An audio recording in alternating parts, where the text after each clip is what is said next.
What's up, people of YouTube? F-Man CRITIC, and here to tell you I wanted to start off this video by saying a happy Christmas, happy Hanukkah, happy Kwanzaa, and happy holiday that you celebrate this time of year. Cause this review, I want to do something special. Now, I've known in the past I've kind of reviewed some like Christmas movies. So I figured I review a Hanukkah movie.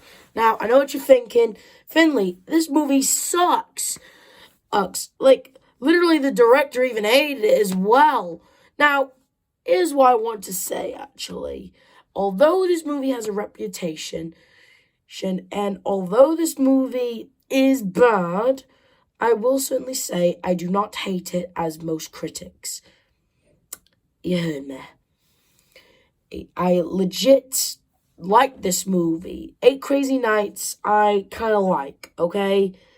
Is it the most cleverly written movie? No. Is it the most heartwarming movie? No. Oh, is it offensive? Kinda. No, but here's why I'm saying. I was like a kid when I watched this. Like, I think I was maybe 10, maybe 8 when I watched this movie.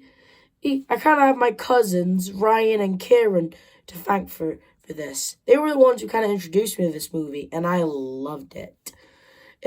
And my cousins kind of like this movie as well. I sort of grew up watching this movie around the holidays. Sure, it's not the most cleverly written, but hey, are most movies not that most cleverly written? Just saying. All I'm saying is 8 Crazy Nights, although it has a reputation, I will certainly not give it a bad score in this review.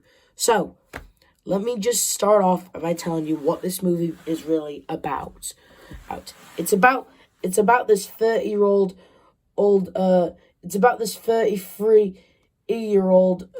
Jewish guy named David V. Stones. But around the time of year, yeah, he likes to make the whole town miserable because during his time, because this holiday reminds him of a tragic time in his past.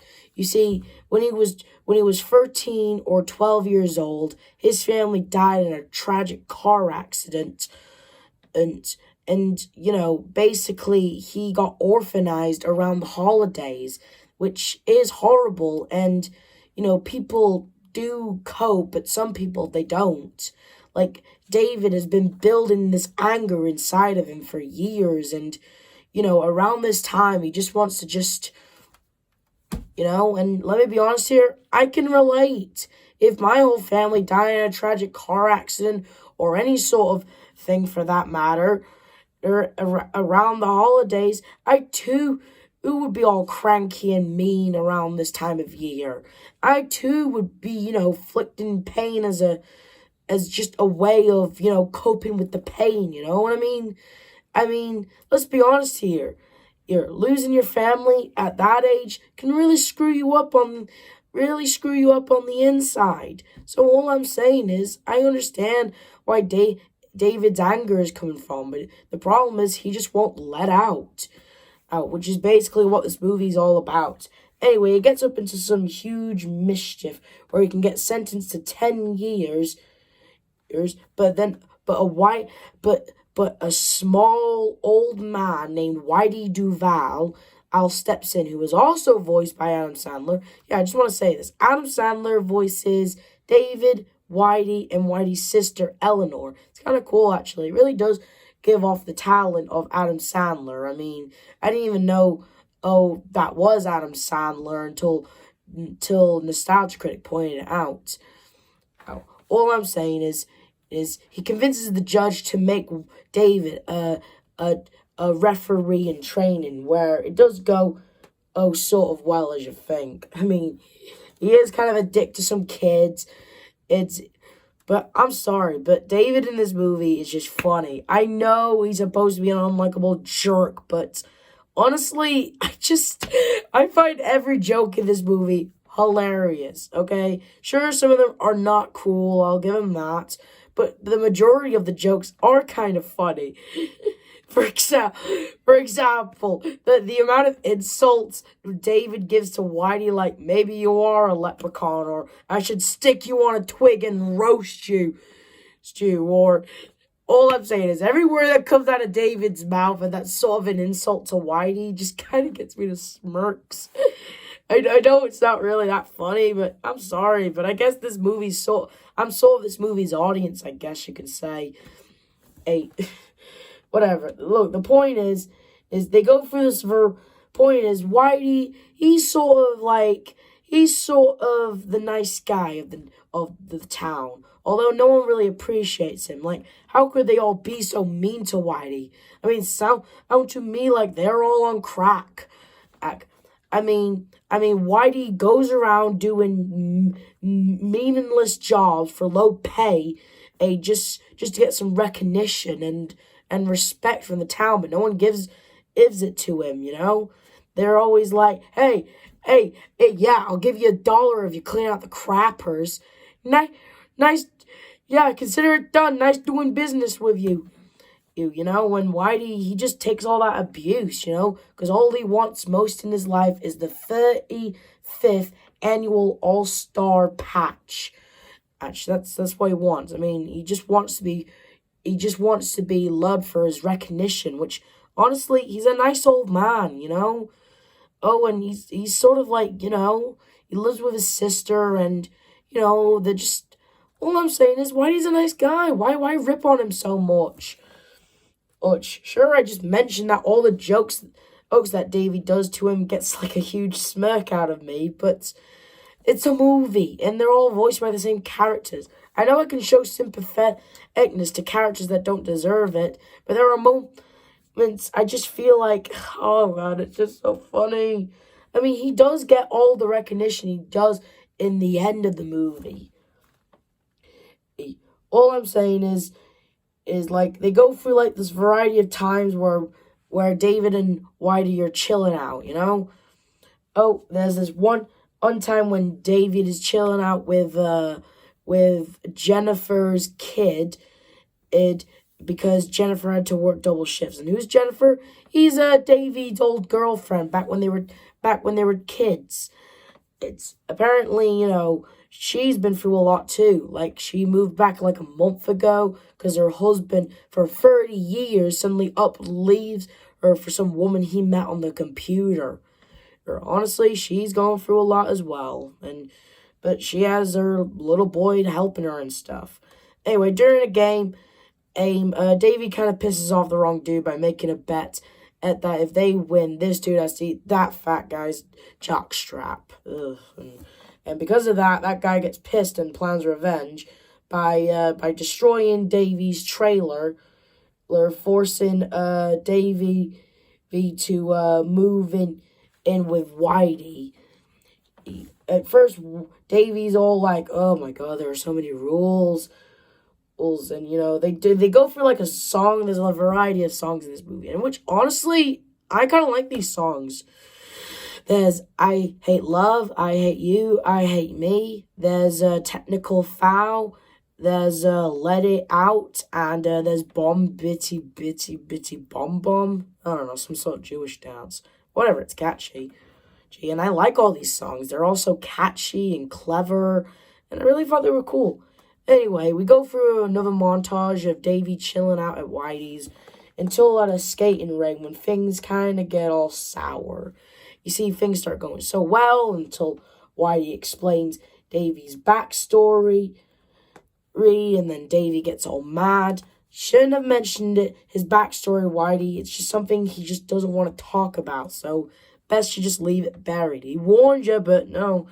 Davey kind of goes all apeshit and goes all. And did you read something about a deformed referee who spent 35 years or so people would actually like him? And you're bald. Good, your house sucks. You know, all I'm saying is he kind of goes on a rampage. And then, I mean, after that, Whitey and Eleanor are kind of depressed at what happened after the thing, but they get ready for the thing. While Davy, for some strange, when you're like completely drunk, you kind of do some stupid things, like go to a mall that's obviously closed, to a yellow woman that's obviously not there. Now, this part of the movie really caught me off by surprise, because Adam Sandler movies are known for their product placement, but in this, the product placements literally come to life. I've get David on one of their massage chairs and then sing an entire song about how he should let it out and stuff. Now, I never got this part in the movie, so is this all happening in Davy's head because he's drunk? Or is the mall actually alive? Later on, when Whitey is making his sad little speech about moving to Florida and stuff, every character starts to shed a tear. So is the mall alive, or is this all take place in Davy's head? Whatever. Point is, Davy finally opens up the card from his parents, finally cries about the loss of his folks, but due to the fact that the judge warned him that if he broke one more law, he would get sent off for 10 years. Anyway, Whitey and Eleanor are seeing if Whitey wins, but he didn't. He lost to a man with a hook for a hand, and he kind of leaves. Davy kind of intervenes in the whole thing, and Jennifer, she kind of stands up for him, and not to mention there's this whole scene in the movie where Jennifer, she didn't want him near it. She didn't want Davy near, because she thought she was setting a bad example and stuff. But then he started involving, but at the ice skating range, she starts. Point is Jennifer is just a character, just to get Davy to have his own happy ending in the end of the movie, with her. She's just a character to be used for Davy to get his happy ending. Whatever. With the power of her and the power of song, the entire town sings bomb bitty bitty bitty bomb bomb, and they start going to the mall, and Whitey makes his little sad little speech. Mall starts crying, which begs tons of questions. And then, the entire town just shows up. Now, I do have to say this, actually. How the hell did the whole town get there before Whitey? Either the town, like has the ability to teleport, or Whitey's car is slow as hell. Forget it. Then, whatever. Point is, the whole entire town, they kind of cheer for this man, and he starts having a seizure at the end. Now, Whitey, he has these seizures throughout the movie, which honestly was funny at first, but only because I was an idiot kid. But now that I'm older and I've actually met people who've had seizures before, I can certainly say it's not as funny at all. Oh, and that was my review of 8 Crazy Nights. I will certainly say it's got its flaws, it's got its bad writing, and it really does have some unlikable parts in it. But, come on! I really like this movie, and I feel like I'm walking on a pile of eggshells explaining why.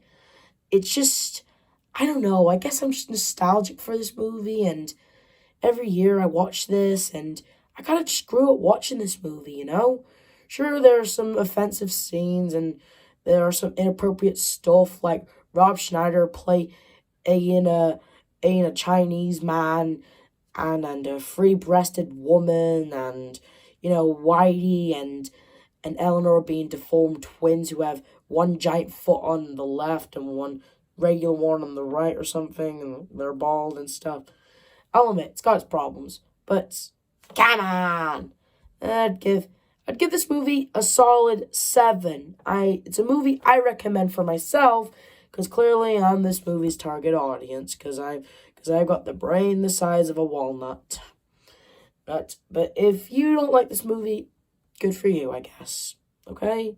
I can't force you to like this movie if you don't like it. Okay?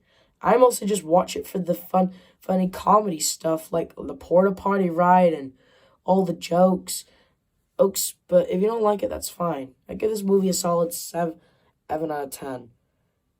And anyway, speaking of funny stuff, of this review shout out goes to this It's Awesome channel. What is this? Well, in GTA when, like, point is, this guy, he makes tons of videos of epic fails and epic wins that are hilarious as all hell on GTA videos. Okay, they're all really funny. Like, I just, every time they go for a win and point or a fail, it's just funny as hell. They're like, it's just tons of that stuff. Anyway, like, go check out this channel, okay? This is the F Man Critic telling you to like, subscribe, hit notification. See you guys next time, and have a happy holidays. Bye.